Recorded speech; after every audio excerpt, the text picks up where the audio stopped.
안녕하세요. 새로운 한 주가 시작되는 월요일입니다. 주말은 잘 보내셨는지요? 항상 월요일이 되면은 4주 알아맞히기 동영상으로 여러분과 대면을 하게 됩니다. 122번째 시간이고요. 자, 이번 주에도 전주에 내드린 문제 풀어드리고 이번 주 새로운 문제 내드리는 그런 순서로 진행해 보겠습니다. 자, 그러면 먼저 전주에 내드린 문제부터 풀어드리겠습니다. 자, 이 사주가 이 전주에 여러분한테 내드렸던 문제가 되겠죠. 경자년, 무자월, 갑신일, 기사시에 태어나신 분 사주입니다. 자, 문제가 뭐였죠? 문제는 총 4가지였죠. 첫 번째, 이 사주의 가장 강한 오행은 무엇인가요? 이 사주에서 가장 강한 오행을 찾는 문제가 1번이 되겠습니다. 자, 두 번째는 이 사주 용신은 무엇인가요? 이 사주의 용신을 찾는 문제가 두 번째가 되겠습니다. 세 번째, 이 사주 일지하고 시지의 사신 합이 보이는데 일지와 시지, 사신이 합을 해서 수가 물이 되는지 묻는 문제가 세 번째가 되겠습니다. 사신 합수가 되는지. 네 번째, 이 사주 여자분이시라면 자식복은 어떤가요? 이 사주의 자식복은 어떤지 묻는 문제가 되겠습니다. 자, 그러면 문제를 풀기 위해서 사주 형국을 파악해 봐야겠죠. 사주 형국을 파악하기 위해서 오행의 분포부터 알아보겠습니다. 먼저 일간이 4편부터 알아볼까요?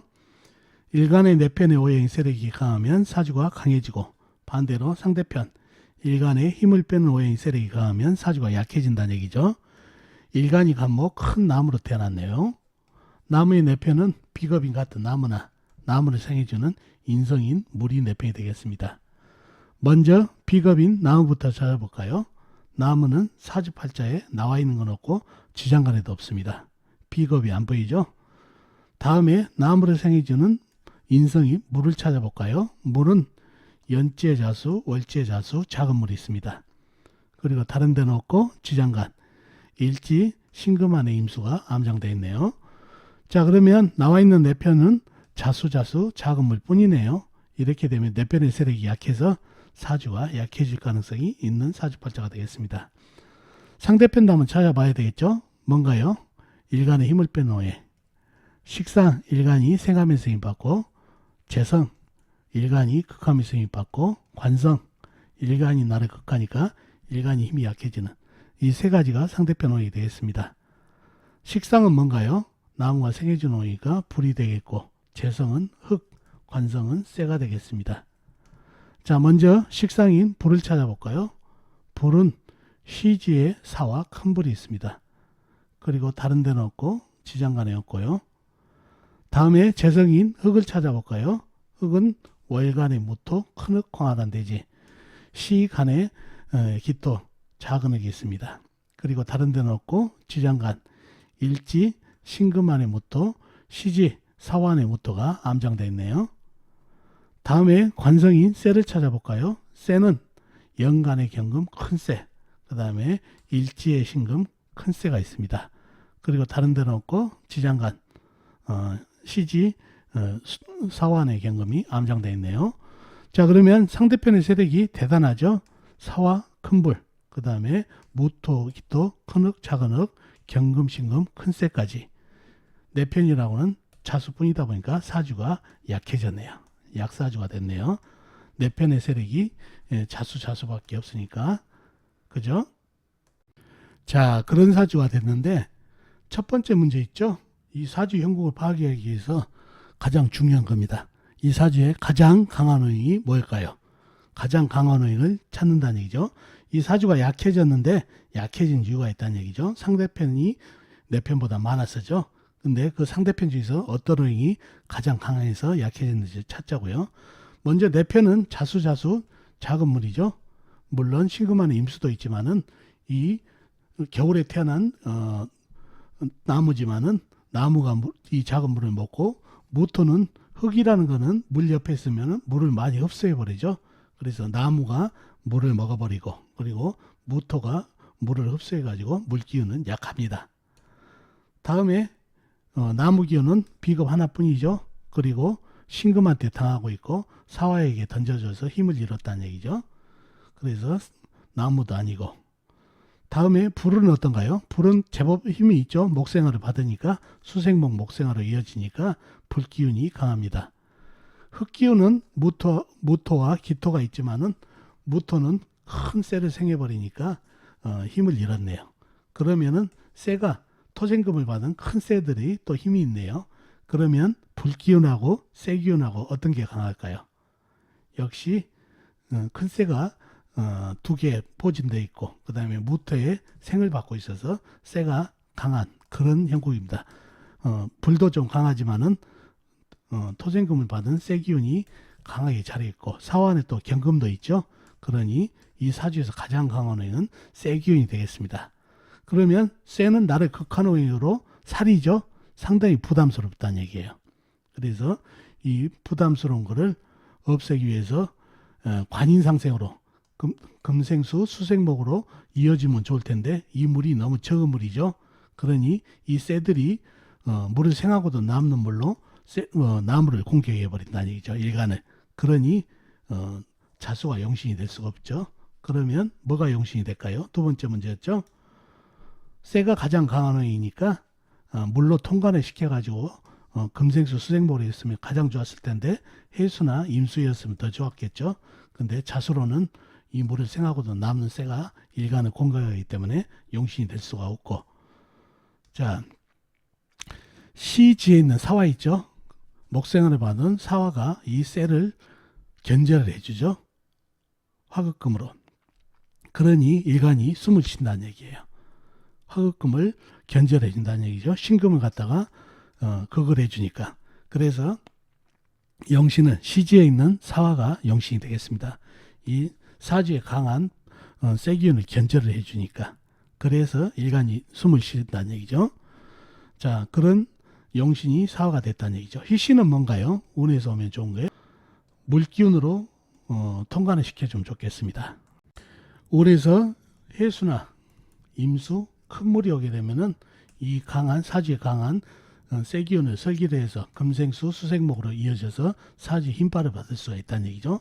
통관, 그 다음에 억부로서 좋은 희신은 해수하고 임수, 큰물, 호수같이 큰 물이 좋겠습니다. 그래야 사주에 강한 쇠기운을 설을하고 일간이 나한테 힘을 주니까요. 가장 좋은 희신은 물이 되겠습니다. 큰 물. 자, 세 번째, 이 사주 일지하고 시에 사신합이 있는데 사신합수가 되는지. 사신 보이죠? 사신합이 돼서 물이 되느냐가 문제였죠. 자, 사신합수가 되나요? 첫 번째, 사주에 겨울이지만 물기운이 자수자수 있고 신금 안에 임수 있지만은 간목이 빨아먹고, 그죠? 무토가 이 작은 물들을 빨아먹어서 물기운이 강하지가 못하죠. 그러니 사신 합수가 되려면 사주에 물기운이 강해야 되고, 첫 번째는 그렇다는 얘기죠. 물기운이 강해야 되고, 두 번째는 자, 사화가 물로 변해야 될 이유가 있나요? 사화는 목생화를 잘 받고 있죠. 나무는 또 물을 먹고 있고 수생목, 목생화로 이어져가지고 불기운이 강하다는 얘기죠. 구태여 물로 변해가지고 자신의 오행을 갖다가 버릴 이유가 없죠. 자, 신금 역시 마찬가지다는 얘기죠. 신금은 이 사주에 가장 강한 오행이 세죠. 내 편에 세력이 많은데 구태여 물로 변할 이유가 없다는 얘기죠.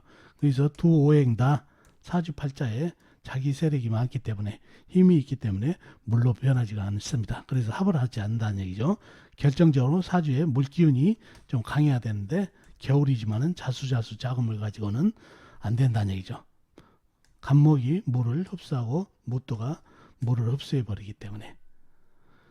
여기서 또 어떤 분은 또 얘기를 하겠죠. 신자 반합이 성립됐느냐? 안 되죠. 쟁합도 될 뿐더러 사주에 물기운이 그렇게 강하지 않는다는 거. 그 이유는 뭐죠? 이 신금 안에 임수가 힘을 발휘해야 되는데 사화가 화극금을 하고 있다 보니까 신금 안에 있는 임수도 좀 말라버리기 때문에 물기운이 약하다는 얘기예요. 그래서 여기서는 사신합수가 이루어지지 않고 사주의 물기운이 그렇게 강하지가 않아서 합을 않는다는 거 기억해 두시면 좋겠네요. 마지막으로 이 사주 여자분이시라면 자식복은 어떤가요? 자식복을 물어봤죠. 여자분이시라면 식상이 자식이죠. 식상. 자, 사화가 용신이죠. 이 사주에 강한 쇠기운을 억누르고 있는 아주 귀한 존재죠. 그리고 억부도 되지만은 조우로서도 귀한 존재죠. 겨울태생이라 햇빛으로 조우까지 해주시니 좋은 용신이다 보니까 자식 보기 좋은 그런 사주팔자가 되겠습니다. 자, 이렇게 이 전주에 내드린 문제 풀어봤습니다. 자, 이렇게 전주에 내드린 문제 풀어드렸고 이번 주 새로운 문제 내드리겠습니다. 이 사주팔자인데요. 임진년 을사월 을묘일 김효시에 태어나신 분 사주입니다. 다시 한번요. 임진년 을사월 을묘일 김효시에 태어나신 분 사주입니다. 자, 이번 주 문제는요. 이번 주 문제도 총 4가지가 되겠습니다. 첫 번째, 이 사주 해외 이민을 가서 살면 어떨까요? 해외 이민이 어떤지. 두 번째는 해외 이민이 좋으면 이유, 안 좋으면 그 이유가 뭔지. 반드시 사주팔자는 증명의 학문이거든요. 반드시 증명을 해야 되기 때문에 이 사주가 해외 이민을 가서 살면 어떨까요? 해서 좋으면 왜 좋은지 이유, 안 좋으면 안 좋은 이유를 설명해 주시면 되겠습니다. 세 번째, 이 사주 직업 종목으로 인테리어는 어떤지요? 인테리어가 좋은 종목인지 직업적으로. 마찬가지 네 번째 문제는 이 인테리어가 좋으면 그 이유, 안 좋으면 그 이유가 무엇인지를 증명하시면 되겠습니다. 사주팔자는 증명의 학문이라는 얘기죠. 반드시 증명을 해야지, 증명을 하지 않으면 종교가 된다는 얘기예요.